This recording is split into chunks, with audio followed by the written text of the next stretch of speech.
G'day everybody, Brian here from quantlabs.net. All right, so I am holed up in a hotel here in the UK. Thought I'd give you some points of views on a few things.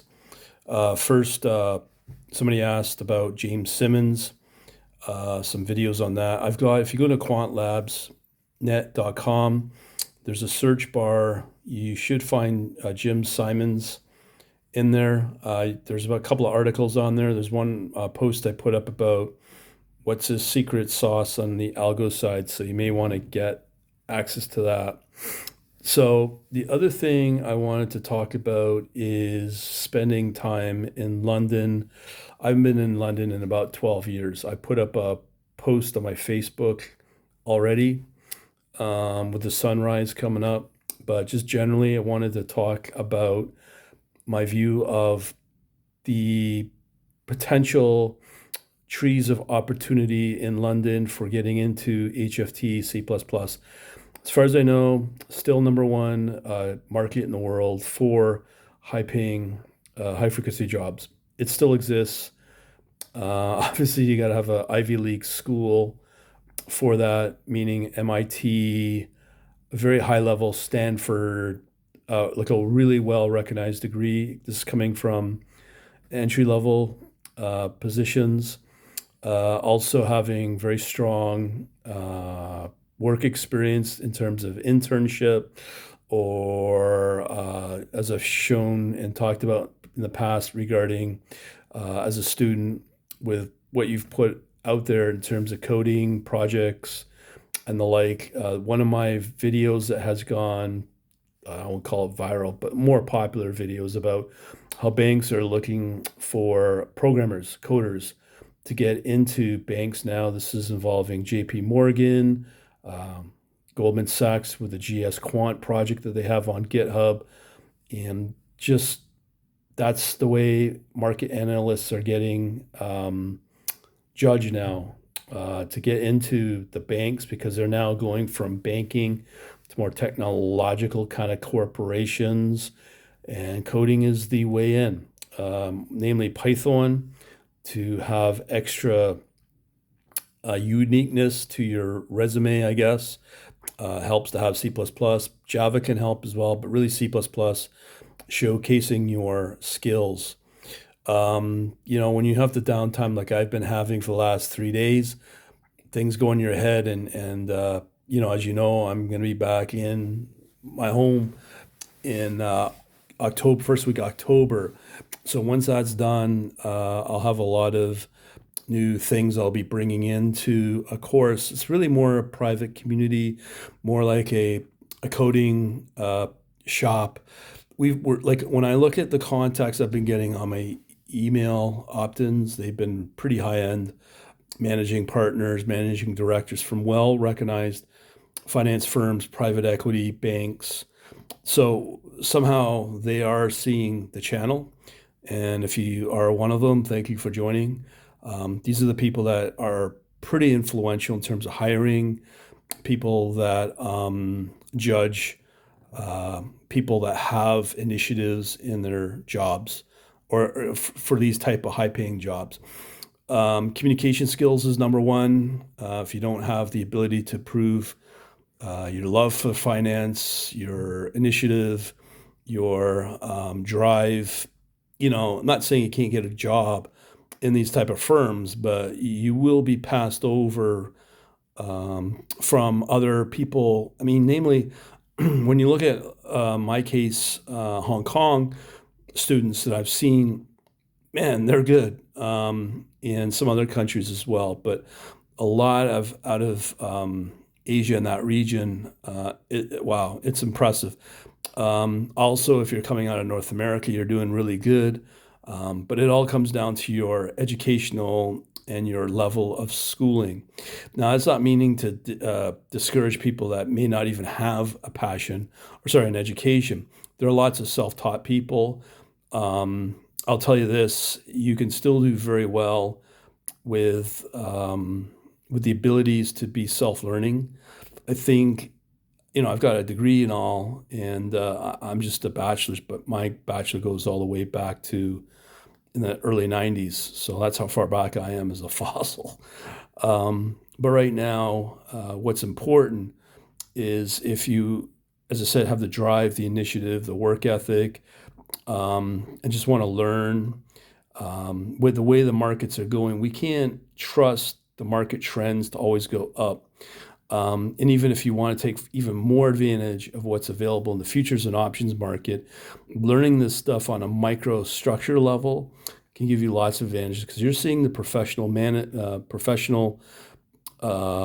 smart money is the better way to put it, and what they're doing with what's out there in terms of volume, liquidity, and retail traders will not see this. By the time retail traders catch on to this, they're catching the last tail end of the wave.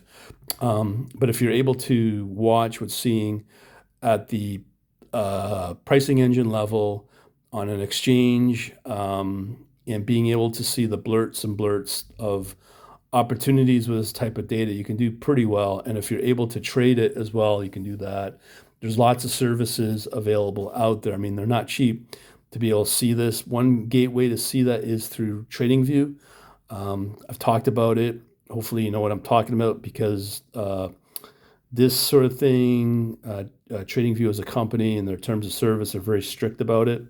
But just look up on my TradingView channel, you'll see the most recent data and news that TradingView has put out with their new pro level.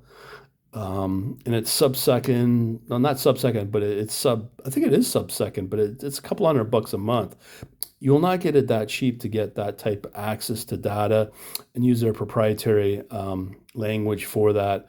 But the key is to be able to see that data and see how it works. And that's one of the big advantages these big firms have, the multi-billion dollar firms have. So do take advantage of that if you want to learn at that really low time frame level. C++ is obviously a way to beef that up, to show your strength in that, to get the better jobs. So the point here is London has the opportunity, but you've got to either come out of a really good school with a master's, at least preferably with a PhD, and have the math behind you. Physics is what they want, supposedly. Not just that, but they also prefer a really Ivy League school. And the reason they do that is because the HR are not willing to take on self-taught, because if you get hired and self-taught and you screw up in the job, that's now going to be reflected back to the hiring HR person that's brought them in, the recruiter, and then up goes the chain that made that decision to bring in a bad candidate. So a lot of HR folks are not willing to do that. It's just the reality. As I said, you can still do very well. You can still have a shot on your own if you got the cash with a broker like Interactive Brokers. It kind of gives you an advantage that you wouldn't be able to get otherwise. I would recommend going down that path as well.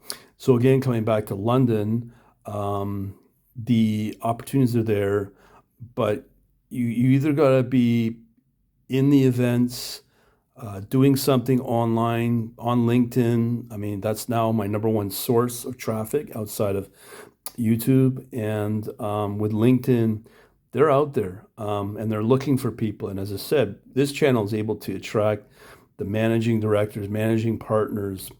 And because I talk about these topics, I've got now a ebook on it. You can go download that at quantlabsnet.com under the Learn tab. And I would encourage you to do that. Lots of people are, opting in on that, which is, and again, the level of executives are on there. So those people are online looking for things. And especially if you build out a brand, if you are a person that has a coding project, you will get discovered. And especially if it kind of gets buzzy and people see it. So as you build up your brand, you might want to focus on that. So that's just something I put out there. New York is still good. Chicago's still good. Obviously, it's a lot more competitive as more firms are laying people off. And there is still opportunity. But just keep in mind the hiring process is not easy. So London, to me, is still probably a very good market for this. Getting in is another thing. I'm born here in the UK, so I am fully fledged citizen. And from what I'm seeing so far in the UK, I'm kind of convinced to make hay while the sunshine is out, right? So that's something I'm looking at as well. So it's just something I would strongly consider. If you're in the States, focus on New York and Chicago. That's where the action is. And HFT, C++ is the best place to be in the world of finance, highest paying, most rewarding, especially if you know the technology and know what to look for in the data in the futures and options world as well. So I'm going to leave it at that. Thanks for watching. I'll try to put up more videos like this. I'll be in London for a couple of days still. Once I get back there in a couple of weeks, well, yeah, probably 10 days, I believe, maybe a week, I don't know. But I'll probably be right there in the city of London. And that's another topic as well in itself, because that's pretty well where the financial heart of global media or global finance is in the world. Dare I say the Rothschilds and the like are there too. So I might make some videos on that. It's an interesting experience. And Bishopgate's the place to be. 100 Bishopgates. You got Jeffries and Frank Knight in there as well. So who knows? We'll leave it at that. Thanks for watching. We'll catch you in the next couple of days once I can come up with some topics outside of this. But as I said, for anybody who wants Jim Simons, go onto my blog at quantlabsnet.com and just look for Jim Simons on there under blog. When you go more, and then you'll see the blog, and just choose that. You should be able to find get a search option and then look for him, or just do a Google quantlabsnet.com. So that's the search key phrase, quantlabsnet.com. Then just put in Jim Simmons. You should find it that way as well. Thanks for watching. Have a good day. Make sure you get opted in as well under the Learn tab. Have a good day.